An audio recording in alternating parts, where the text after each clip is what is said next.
oiga, escuche. Y mire, por primera vez en 13 años, la tasa de desempleo en Argentina volvió a los 2 dígitos. Desafío no puede haber habido un presidente tan preocupado por la generación de empleo como yo, pero más que yo, ninguno en la historia.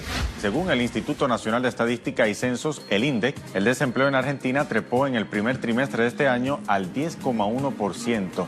Somos conscientes que el número de desocupación que fue planteada ayer genera preocupación, y así lo ha dicho el presidente y lo sabemos. La cifra del primer trimestre, en realidad estamos ya transitando políticamente un momento muy importante, un momento de campaña electoral. ¿Cómo hacer campaña y prometer que el país va a estar mejor cuando tenés semejante cifra? Escucho hace varios días insistir que los argentinos tienen miedo. Yo no creo, yo creo que los veo muy contentos. Sienten la esperanza que se puede, que vamos a crecer, que va a haber trabajo. Subió el desempleo, cayó el nivel de ocupación. El gobierno se deteriora como resultado de todo este proceso económico. Generar nuevos trabajos, nuevos puestos de trabajo, que es la forma de reducir la pobreza en todo el país. Va a ser una revolución de empleo y el país va a llenarse de fábricas. Hay que empezar a defender cada pyme como si fuese la última, porque no vamos a llegar a diciembre. Marca de radio. Algo más que comunicación. Además del clip me interesa darte pie con la palabra zapato. Sí, pero me dejas antes de zapato. Bueno, pero no lo pierdas. No pierdo zapato. Pero, no, porque el clip me genera una reflexión, ¿no? ¿No podríamos pedirle al presidente que deje de preocuparse por el problema del empleo? Porque en realidad él acabamos de escuchar que dijo, nadie más preocupado que yo en la historia argentina. En la historia argentina por el tema del empleo. Y si preocupándose genera estos resultados, por ahí vos decís que un camino sería que se deje de preocupar por el problema del empleo y por ahí la cosa mejora. Pero el zapato del que vos hablás es el zapato de Pratgay. Pratgay dijo cuando era ministro de Hacienda. Cuando era ministro, en los inicios de la gestión macrista, exactamente dijo, cada sindicato sabrá dónde le aprieta el zapato y hasta qué punto puede arriesgar empleos a cambio de salarios. Una de las claves, si vos agarrás González Fraga y te diría, tenés la definición ideológica del proyecto macrista. Es decir, la gente creía que podía vivir por encima de lo que puede, estaba derrochando, y la gente tendrá que elegir entre tener trabajo o defender el salario, que es lo que está diciendo. Muchachos, nada de pelear por buenos salarios, los sindicatos tendrán que decidir por dónde le aprieta el zapato. Clarísimo. Por lo tanto, estamos hablando del efecto buscado. Por lo tanto, estamos hablando de parte del efecto buscado. Es decir, declamado, la flexibilidad laboral tiene como objeto central bajar lo que ellos llaman costo laboral. Y es lo que están logrando. Lo logran con la devaluación, lo logran con el atraso permanente de los ajustes salariales respecto de la inflación, y entonces eso también afecta a la actividad económica, y como afecta a la actividad económica, y vos tenés en la Argentina, vamos a volver a decirlo, hay 610.000 empresas, 610.000 empresas, 9.000 tienen que ver algo con el exterior, con exportar. El resto viven del mercado interno, producen para el mercado interno, le dan servicios al mercado interno. Esa es la proporción. Por lo tanto, cuando el mercado interno funciona mal porque está deprimido, esas empresas sufren. Te agrego otro dato. El 99% de esas 610.000 empresas ocupan menos de 200 personas, es decir, que son lo que podríamos llamar pequeñas y medianas empresas. Entonces, cuando uno habla de las pymes como actor central y el mercado interno como factor determinante de una política, eso es lo que determina. Si hay mercado interno, hay trabajo. Si al mercado interno además lo cuidás y le agregás porque no permitís que las importaciones compitan con lo que se puede producir en el país, vos generás un círculo positivo. Ese empresario que hoy tiene la máquina tapada porque no tiene a quién venderle, la destapa. Y ese empresario que el mes pasado despidió a una persona, toma a una persona. Y ese empresario que le quiere bajar el sueldo a un trabajador, tal vez se anime a mejorarle el sueldo a ese trabajador. Y eso genera una rueda virtuosa.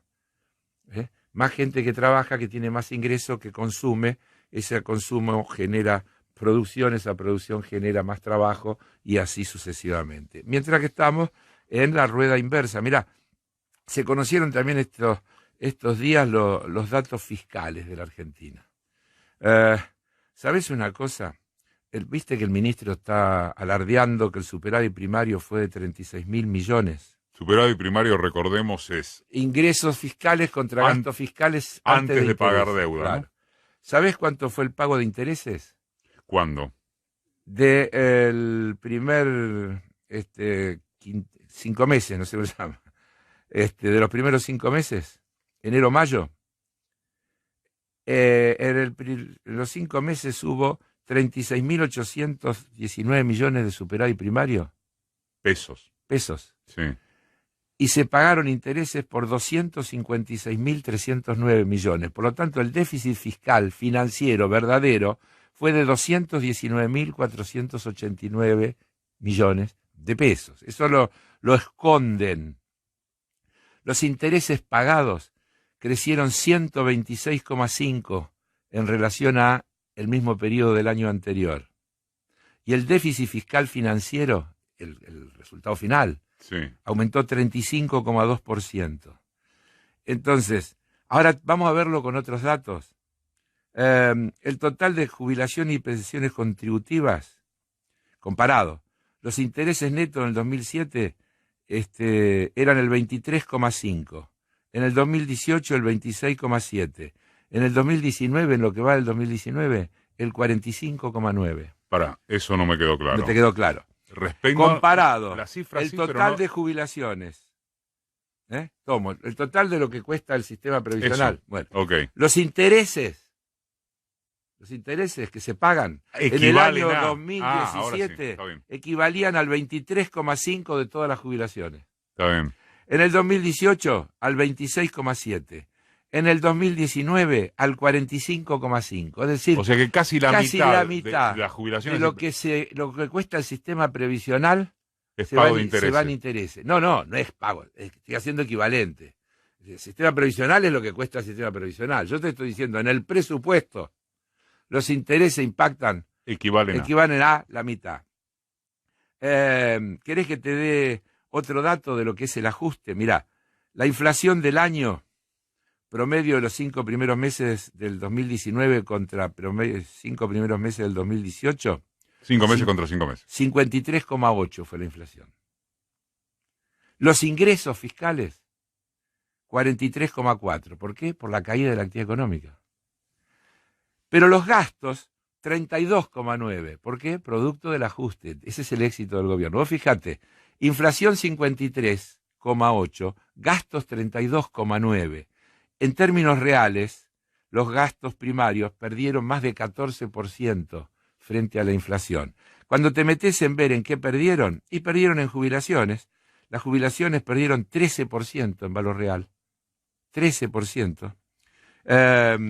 Algunas otras cosas que son alarmantes. Los salarios pagados por el sector público aumentaron 29%, pérdida real 16%.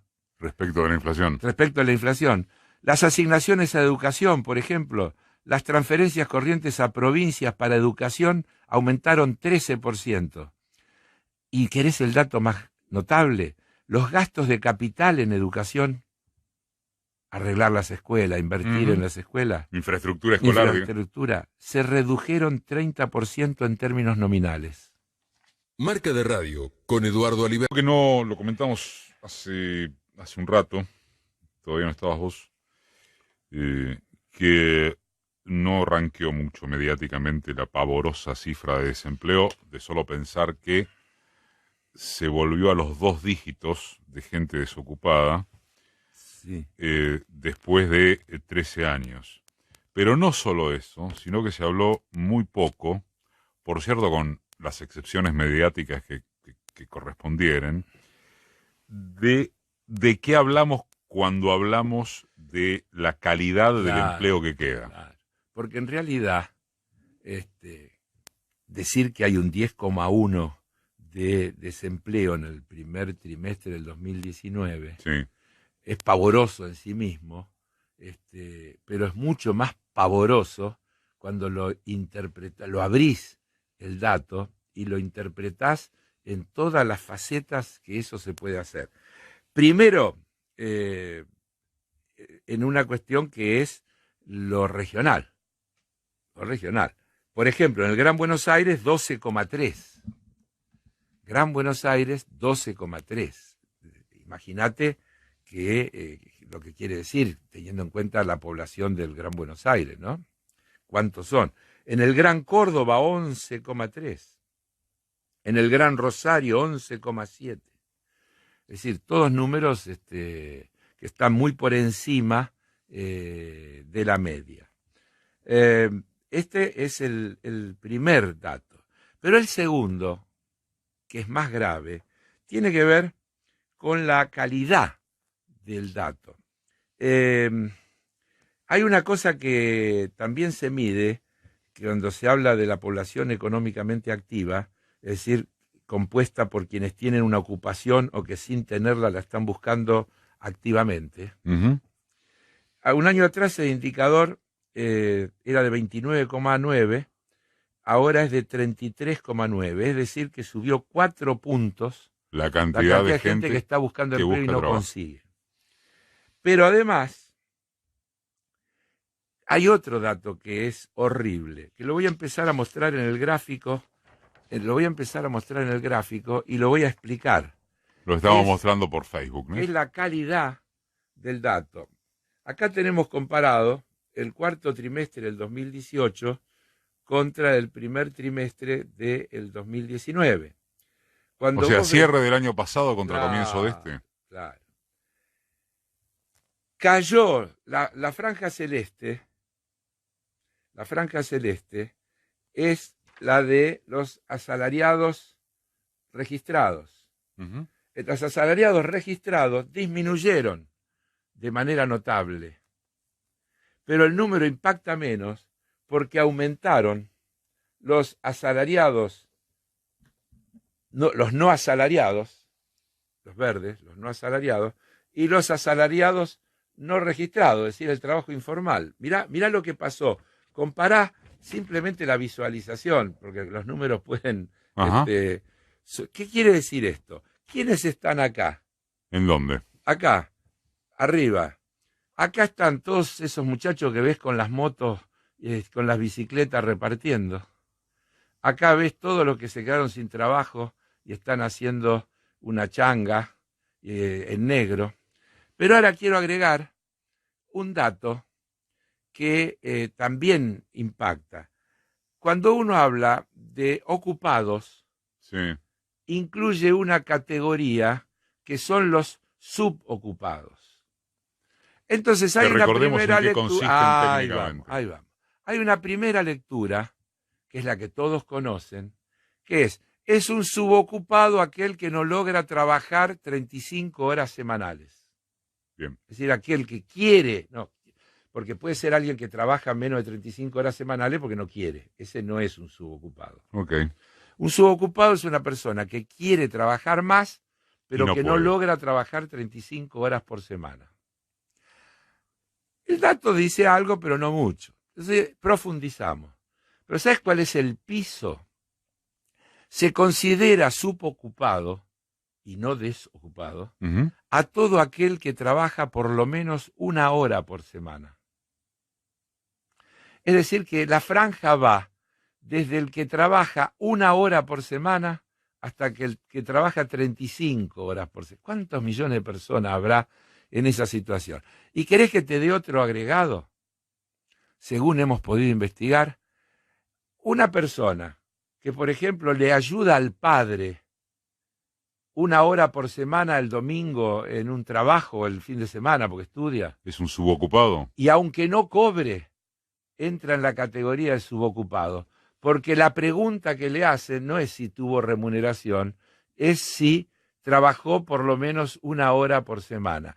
Por lo tanto, me permito decir que el número de verdad, porque hablan de 2 millones de personas desocupadas, pero debe haber otros más de 2 millones, seguramente bastante más de 2 millones de personas que están en esa categoría de subocupados, es decir, que no logran las 35 horas, que están entre 1 y 35, no creo que de eso haya estadística, porque la pregunta es, ¿usted trabaja más de 1 hora? Punto, y menos de 35.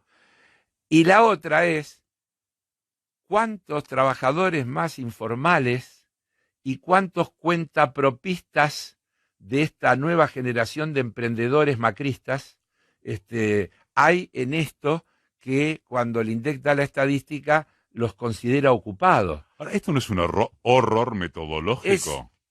Bueno, no, el horror es lo que muestra. El horror es lo que muestra. Digamos, siempre se midió igual, no es que esto lo están midiendo distinto. Lo que pasa es que ahora, con esta situación, porque esto sale de la metodología, cuando miden, aparecen que todos estos dejaron de estar en blanco, porque le preguntaron si trabaja, y sí, y tiene trabajo registrado, hace aporte a la seguridad social, no. Y a este otro le preguntaron, no, yo soy cuentapropista, trabajo por mi cuenta. Entonces, acá aparecen sumados todos como empleados, pero mirá de qué empleado estamos. Si esto no es flexibilidad laboral, flexibilidad laboral, ¿qué es entonces? Marca de Radio, con Eduardo Aliberti. De listas sonaría casi que hasta traído de los... De listas no, perdón. De los nombres para las listas. La verdad es que sonaría traído de los pelos que no te preguntara acerca de eso, que no te refirieras, aunque nomás no fuera brevemente, al tema. Bueno, podríamos hablar horas del tema, pero yo supongo que la pregunta está referida a casi a lo personal o a este tipo de cuestiones. Bueno, a ver, vamos a empezar por el principio. Nosotros hace meses, tal vez lo podría medir en años, que venimos insistiendo que el gran objetivo es la conformación de un enorme espacio amplio, diverso, plural, que sea capaz de terminar con el gobierno de Mauricio Macri para que el 10 de diciembre haya otro gobierno en la Argentina. La construcción de ese frente amplio, diverso y plural incluye la incorporación de actores que hace un año no estaban, numerosos actores, se han seguido incorporando hasta ayer, y cada uno de esos actores tiene aspiraciones, tiene pretensiones, tiene demandas, que son los temas difíciles que tienen que resolver los que tienen la última palabra en la toma de las decisiones. Entonces, más allá de las aspiraciones, es decir, yo personalmente voy a decir algo con toda tranquilidad. Yo no tengo una aspiración personal de ocupar un cargo. La gratificación institucional de ser diputado ya la tuve porque fue 8 años. Yo tengo la aspiración de ocupar un lugar institucional porque creo que puedo ser útil a un proyecto, porque creo que puedo aportar y porque además lidero una fuerza que merece tener esa representación. Pero al mismo tiempo tengo la enorme responsabilidad de entender que no puedo ir al muro de los lamentos, ni puedo ir a la cola de los que desesperadamente empujan y pujan por encontrar un lugar accesible en las listas para poder entrar en los cargos electivos. Y que mi convicción de que la prioridad pasa por crear la fuerza capaz de ganar, debe darle el voto de confianza a quienes tienen las decisiones finales de que están negociando y que esas negociaciones requieren entregar lugares, cosas, etcétera, para conformar esas listas, porque los que estamos adentro y dicho de alguna manera, no pesamos. Los que pesan son los que agregan, porque por eso se hace ampliar. Cuando uno habla de ampliar, diversificar y pluralizar, está viniendo gente. Está claro, vos lo ves, viene Massa y entonces es primer candidato a diputado en la provincia cuando se decía que el primer diputado iba a ser Máximo Kirchner, pero además pide diputados. Está sin cerrar una disputa por la intendencia de Tigre. Y eso sale en los diarios, pero habrá otras disputas. De hecho, las hay. Las hay. Y entonces, en mi lugar y desde mi responsabilidad y desde mi convicción, no diciendo que estoy satisfecho, para que quede absolutamente claro, porque si no yo sería de material plástico y no soy de material plástico, hago el enorme esfuerzo de entender que los que tienen las decisiones finales tienen una enorme responsabilidad de lograr conformar esa alianza amplia, diversa y plural que pueda ganar y que permita que el 10 de diciembre se termine esta pesadilla. Y en ese plano yo asumo que están tomando las mejores decisiones posibles. Agrego la palabra posibles como una cuestión fundamental para que se entienda de lo que estoy hablando. Paso Heller. Presenta la